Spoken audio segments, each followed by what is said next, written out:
So it rained all night last night, all night. It really came down. It was good though. I mean, it was kind of nice for me to experience setting up my tent in the rain, getting everything set up in the rain. And it's a little crazy to try to do all that in those confined spaces, especially since I carry a really small tent. So, you know, a few things got wet, a little mud, but nothing too major.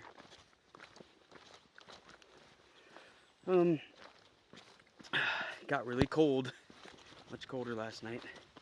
So this morning we got up, well actually, so I met a guy, Kyle, last night, and we hiked for the whole second half of the day. He's a young kid, I don't know, 22 or so. He's in the Navy, works on a nuclear submarine, so he's pretty interesting to talk to. So yeah, we talked the whole time and made a bunch of extra miles last night and camped out in the same area. And now we're hiking together today. He's definitely a faster hiker than I am, but he's only got a week out here, and he's got a friend picking him up at a specific spot, and he's quite a bit ahead of schedule. So he doesn't mind hiking at my pace, I guess. So yeah, I pushed it a little yesterday, and so today I'm moving a little slower. I feel good though, nothing hurts, everything's good. I'm just kind of worn out. So the goal today is at least 10 miles, which should be easy, although the last portion of it is up Tray Mountain, which is pretty much about the same elevation, about the same climb we'll have to do that we did on Blood Mountain, which was a killer. I hear Tray Mountain's not as bad, but it's still tough, so we'll see. We get on the other side, we might decide, or I might decide to, if I feel okay, to add 2, 3, 4, 5 miles to that, but I may not, so we'll see how it goes. So, guess that's about it.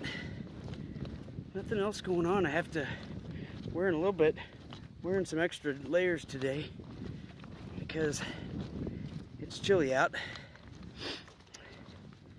But it's just so quiet.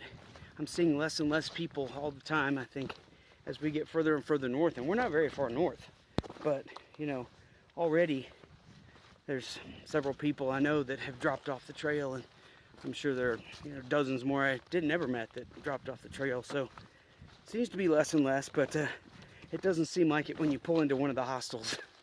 I know I've already told you about it, but yesterday, shortly after I met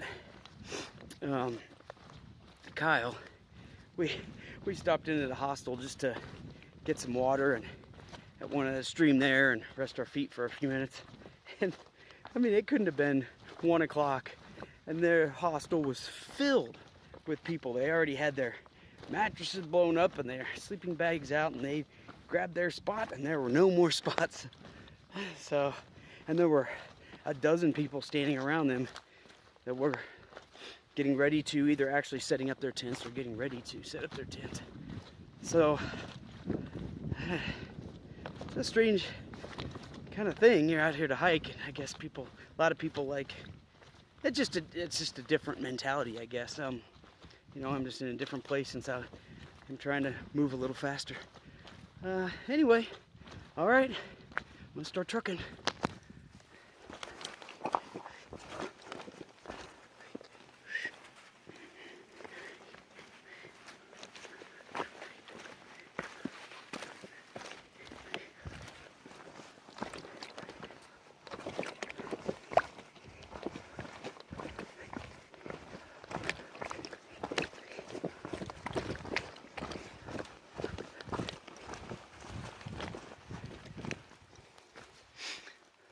This is new today. I've come across these big patches of whatever it is, lichen or some kind of moss or something all over everything. Sometimes it'll be all over the trees. It'll go all the way up. Sometimes it's just on the rocks. There's something different every day though. today this is one of the things. Pretty, that's for sure. All right, we're getting there. Trey Gap, heading up Trey Mountain right now. About, I think they said 2.5 to 3 miles before we hit the shelter. And I think there's a water source up here, maybe 3/4 or a mile. We'll stop there. I am dogging it today. These uphills are kicking me. It's an interesting terrain here. We got stuff growing all along the path, and then whatever that is, growing along the ground, all up into the trees.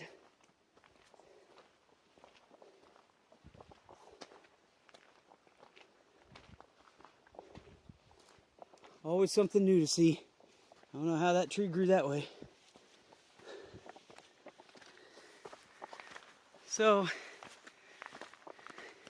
been a good day. Met a couple of new people, and everything seems to be going well. So, I don't know. Kind of trying to decide what I'm going to do the next couple of days. Tomorrow, there's a place called Dick's Creek. It's about 5 miles into, you can hitch a ride into Hiawassee, Georgia. And at Dick's Creek and resupply or whatever. And I don't know, a couple of things. For one, I've got so much food. I really don't need more food. But I don't really have enough carbs. Really thought I could do this laying off the carbs, but I think I need them, and boy, they helped so much yesterday. So I may go in just to try to pick up some ramen or something like that. But I might not. The other issue is, it falls right in the middle of my day. So, you know, if I got there around 4 o'clock or something, I could get a good day's hike in, and then go into town, get what I needed, and come back and camp that night. But you know, now it's going to take up hours of my prime hiking time, you know, during the daylight. So I don't know. The other thing I could do, I might do, is hike in, hitch a ride to town, get some supplies, hitch back, and maybe do a little bit of night hiking. Try to make up the difference. Not sure that's really smart, because then I'm just gonna sleep late and get up late and be behind the next day. I don't know. So trying to figure that all out. I guess you'll find out what I decide. All right, on we go.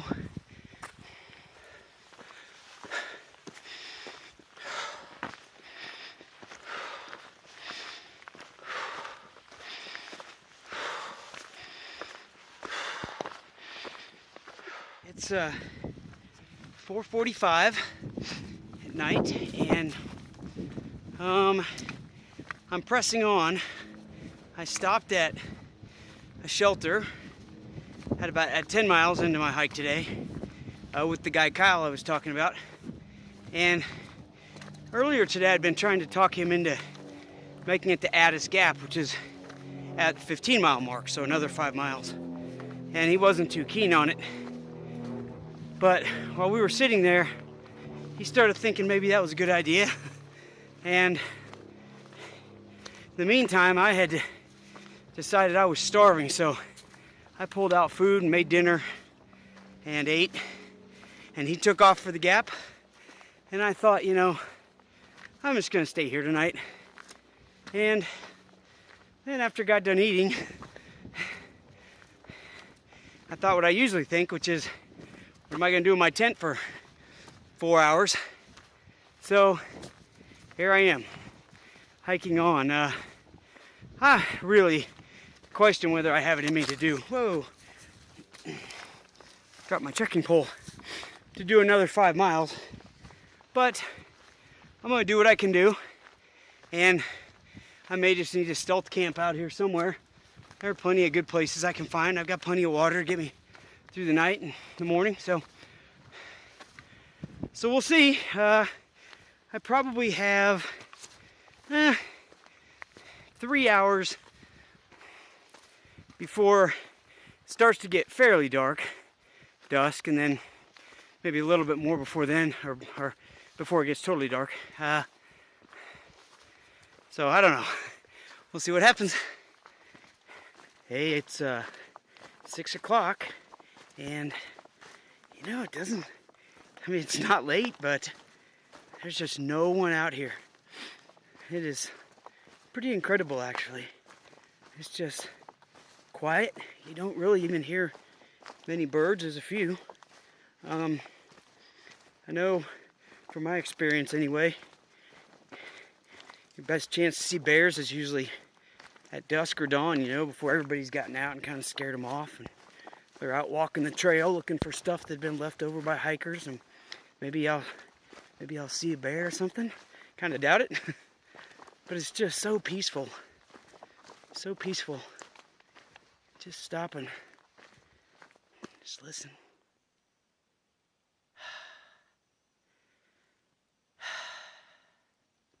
It's just nothing. Nothing except me and this trail here that goes on for another 2,000 plus miles.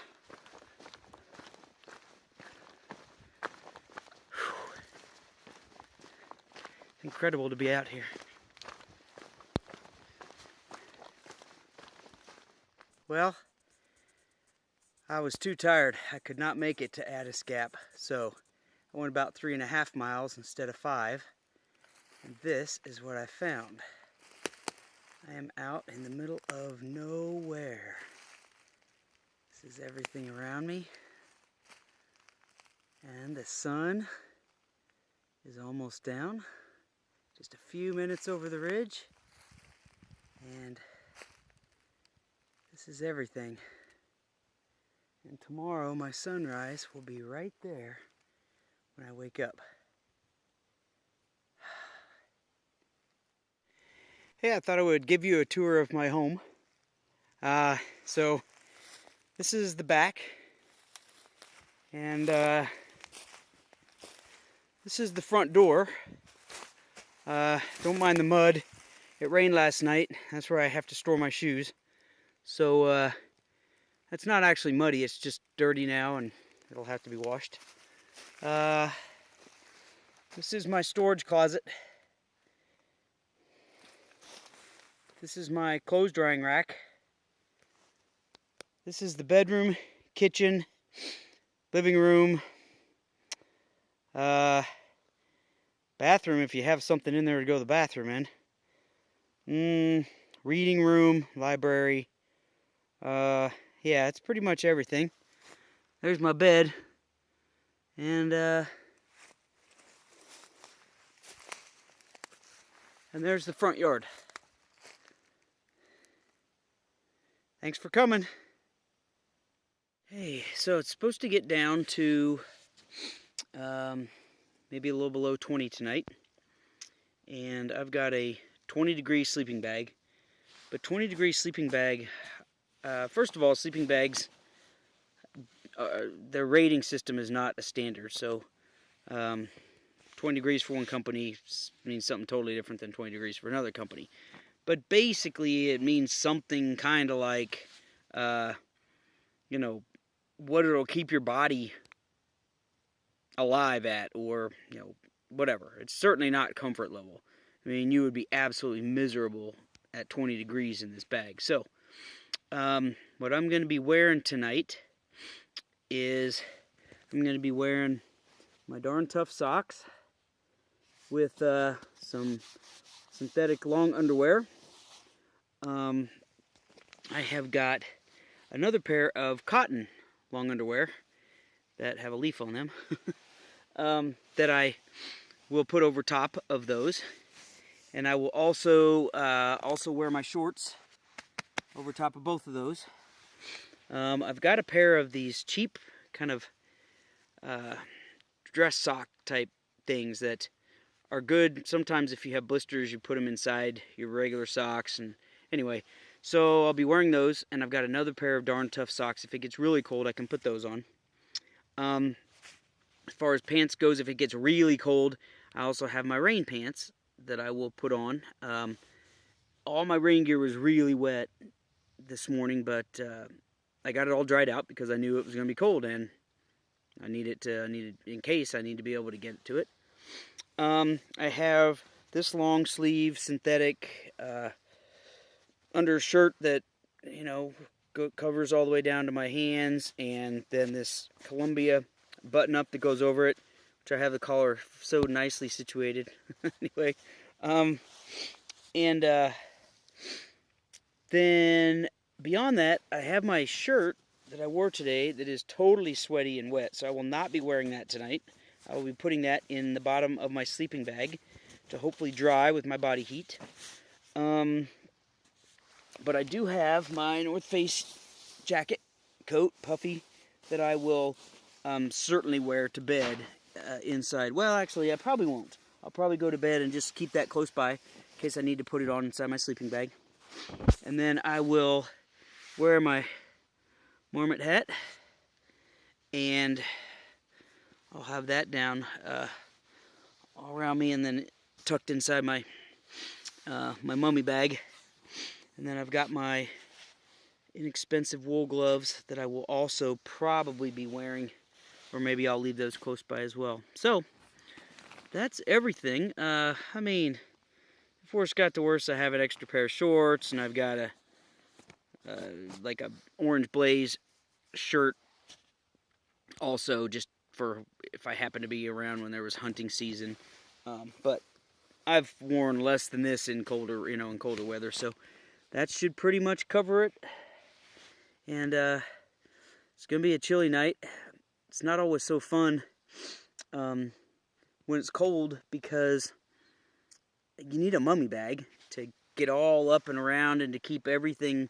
You know, it's so much warmer when everything's covered up except just your nose and your mouth to breathe out of. But I am a person that likes to sleep on my side, my back, my front, my other side. I'm all over the place. And in a mummy bag, it's a little difficult. It's a little hard to sleep on your stomach when there's nothing showing except just this. You die of, you suffocate yourself because you're just laying on your face and there's nothing to breathe. So, I don't know. Anyway, it'll be fine. And I guess that's all. Looking forward to a cold night. Wake up tomorrow and have some cold oatmeal. Even better. Alright. Good night.